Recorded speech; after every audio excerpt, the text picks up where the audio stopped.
back to another one of our videos, especially this video series right here, which we're talking about how to be able to gain more referrals at a skilled nursing facility, nursing home, or a rehab center, whatever you want to call it, right?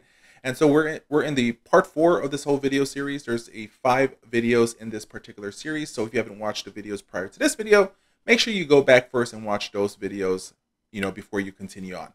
But anyways, in this particular video, we're going to be talking about some additional tips that you can to be able to start gaining more referrals at these type of facilities, right? So let me go ahead and suggest it to you guys. And so please pay attention, because this is going to be very helpful for you guys to make getting referrals easier, and of course, increase the chances that you keep on getting more referrals, right? And you guys gain success. So one thing that I suggest, and here's one of my tips, is you want to be able to send that staff member or the liaison or that marketer or you, right?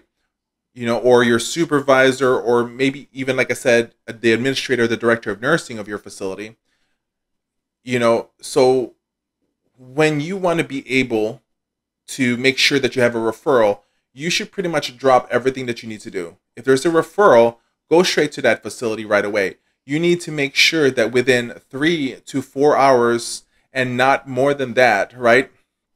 One person or representative from your company needs to be at the door of that facility, of that skilled nursing facility, of that rehab unit, in order to be able to receive all the information that is necessary for you to admit a patient, right? And once again, let me start from the beginning. Make sure that a referral made to your agency, right? Make sure that there's that TO, that order to refer the patient to you. What you want to be able to do is, once you get there, by you showing that you're responsive, that you are wanting to respond quickly, it's going to be able to show to that facility that you are very interested and your goal is to take care of those patients. You also want to allow yourself to be able to take a variety of different patients. When you go into these skilled nursing facilities, you're hoping to get a lot of Medicare patients, because ultimately those are the breadwinners of the home health industry, of the home health agency. But you're going to have to be able to open yourself up to be able to accept other patients as well. For example, you have your Medicaid patients, and also you have those private insurances, right? Those other insurances that may be covering some of these patients that are being discharged to home. We're starting to see a large amount of managed care grow all over the United States lately.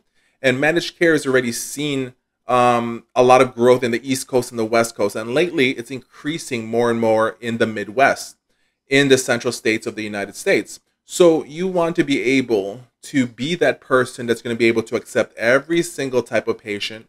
Even in the beginning, you want to be able to understand that they're going to try you. Some of these facilities are going to try to give you a hard patient. But imagine this, if you're able to show them that you took great care of that hard case, imagine you can go back to that facility and say, look, you guys gave us a hard case. We took great care of them. Imagine what we can do with the average type of patients, that are going to be considered easier, that you're going to begin referring to us. You want to be able to answer the call of the discharge planner. You want them, when they call you, that they know you will handle everything for them once they have a referral for home health. That is what you need to do. So make sure that you take a variety of patients. Yes, you will take care of some patients, some wound patients that can be costly for the agency. But what your goal here is to be the number one, the choice to be called, the first in their mind.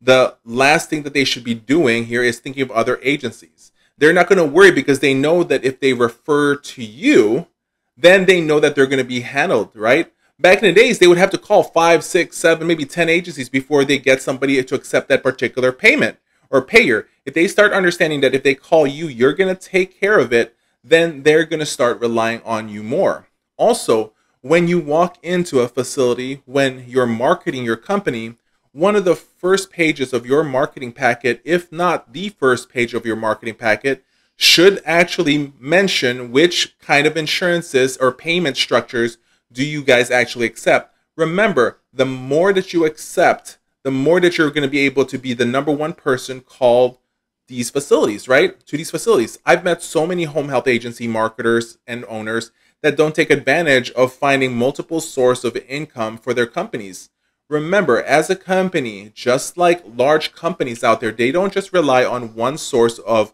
income or flow of income. They rely on multiple different sources. They invest and purchase other companies so that they can have actually other sources coming into that organization. It should be the same exact way for your company.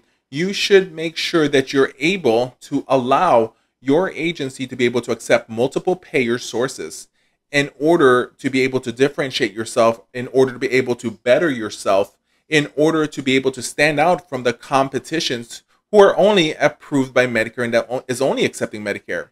So many agencies out there are not even approved by Medicaid or even, seek to be approved by Medicaid. And the reason why they do that is because, well, why should I if I'm not going to be accepting Medicaid patients anyways? Well, guess what, guys? You should do something about it, because that is the only way that you're going to be able to differentiate yourself, right? You're not going to be able to be getting always all the Medicaid patients, but if you do accept them, right, it's going to make you stand out. That is such an important thing. You'll be surprised. Some of the big reasons why a lot of agencies don't even accept Medicaid patients because they structured their company to only take care of Medicare patients. And so if they take Medicaid patients, they're going to hit a loss. If they take other insurance companies or other patients with other insurances, they're going to take a loss. And that's something is that you should never, ever do. Now let's say, for example, you're currently not accepting any Medicaid patients or other insurances. What you want to be able to do is you want to be able to position yourself in front of that home health agency and say, hey, listen, I understand that we don't accept those things, but guess what? I actually work with several other agencies that accept those type of payers. At any given point, I want to become the choice for you. If you ask me, if I can't accept the patient, you can send me the order for home health, eval and treat. If we can't take care of the patient, trust me, I will find the right agency for you and push that patient all along to there. But that's the main thing for you guys on what you need to do, right? You need to be able to understand that you have to accept multiple different payments. It makes you guys self-stand out.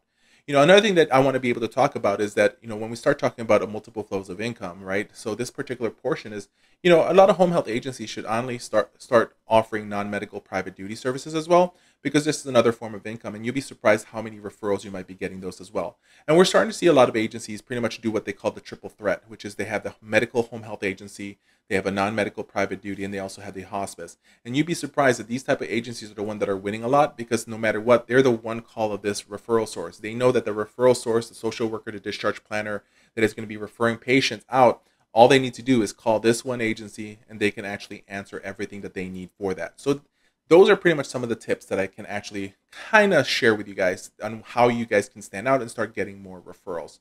Also, like I said, every time that somebody refers somebody to you, always ask for another referral. Always ask, say, hey, is there other patients that we can help? Or if you see a doctor, hey, doctor, thank you so much for the referral. Let me ask this question. Do you think that there's other doctors out there who would probably enjoy the services that we're offering your patients? And then get that name referral, right? Then you can target those. That's how you expand your company.